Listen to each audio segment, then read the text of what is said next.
Over here in my empty house right now in Silicon Valley, California. Um, Reason why my house is empty is because I'm about to move out of this house. Why am I moving out of this house? Well,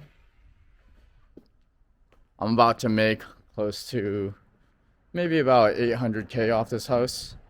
Uh, Been in there for about 12 years. Um, but, life has changed. Uh, I'm no longer going to be living in the Bay Area. Story for another time, though. I'm actually going to be traveling quite a bit, doing the digital nomad thing. And so I figured, after living in this house for 12 years, uh, I've I've experienced enough in the Bay Area. I've spent my entire life actually out here. And, although it's really nice, I mean, I'm in a pretty decent neighborhood. You know, it's not always, uh, it gets kind of old after a while. It's like, it's comfortable, but if you're looking for, a little bit more adventure or sometimes you travel a bit and you start to realize that there's much more to this world than just, oh, look, we got a random cat here. But there's a lot more to, life than just living and settling in some comfortable neighborhood. At least for me, right? And I'm sure a lot of you guys are thinking the same thing. Like maybe you've been in one city for a really long time and you've been asking yourself like, should I travel? Should I go somewhere else? Is it better anywhere else? I can tell you that it there's trade-offs to everything. No one location is perfect. Every place has its trade-offs, right? And so, yes, California is amazing. The weather is amazing. The food is amazing. My family, my parents are out here. My brothers are actually here as well. But it's also insanely expensive, right? I bought the house, it was 12 years ago. I paid 600K for the house. You know how much it's worth now? We've got offer for 1.4 mil. In fact, we got a couple. So the question is, is it really worth it? And especially with the interest rates right now, right? Like the interest rates are close to 7%. So you do the math on that, on our house, you're probably going to be paying close to 7K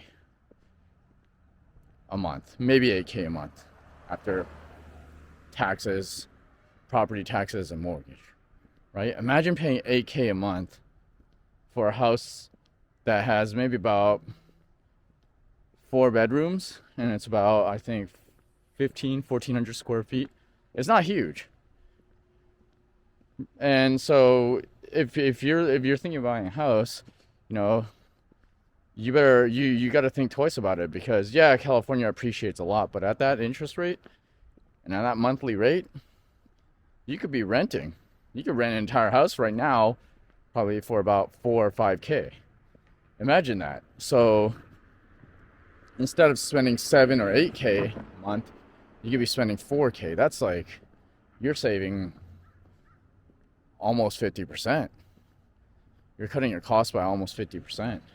Right? Not only that, let me tell you, owning a house is not straightforward. You ever think about what happens when there's an issue with the plumbing in your house?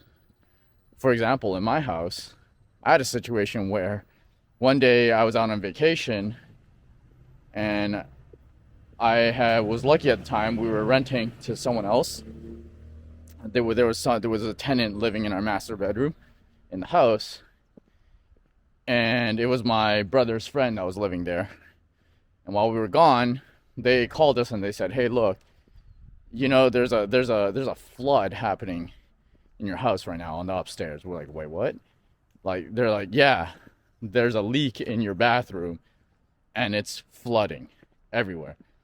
It wasn't in the bathroom that they were staying, so we know it wasn't. They didn't do anything. So it turns out there was a faulty plastic bushing thing that connects the hose to the toilet. And by the time we got back, I think we had a couple hours because we were kind of far away. So we went back as soon as we could. My goodness, the entire upstairs was flooded. Like, no joke. The entire upstairs was soaking wet. We had to rip out all the carpets. My dad's a pretty handy guy. He managed to fix the toilet. But we had to rip out all the carpets. We ended up buying fans to sort of dry out the place. So we bought some budget fans at Target. I don't remember where we bought them, but we bought a bunch of budget fans. And we ripped out all the carpets. And of course, we weren't going to stay anywhere else. We still had to live in this house, right? So we ended up staying in the rooms without carpet. I kind of wish I took pictures, but yeah, and luckily for us, we had home insurance. And with that home insurance, they covered it, right? They covered the cost of replacing the carpets and all the damage. There's also some damage that kind of leaked into the downstairs ceiling. But yeah, I mean, we were lucky that our home insurance covered it. And so we got lucky and it ended up being an upgrade. We got better carpet afterwards. But it was a huge pain. We didn't have carpet for a while. I don't know how long it was. It was at least, a couple weeks, a few weeks before the insurance company decided they were gonna take our claim or accept our claim and be like, "Oh, okay, yeah, so it wasn't really your fault," or whatever, right? So I found out, my dad told me that basically the plastic thing that was connecting to the toilet, the previous owner that was there before us, they put in some cheap plastic thing and they tightened it too hard. Because they tightened it too hard, it cracked a little bit, and I guess over time it just gave way, and that's how the leak happened.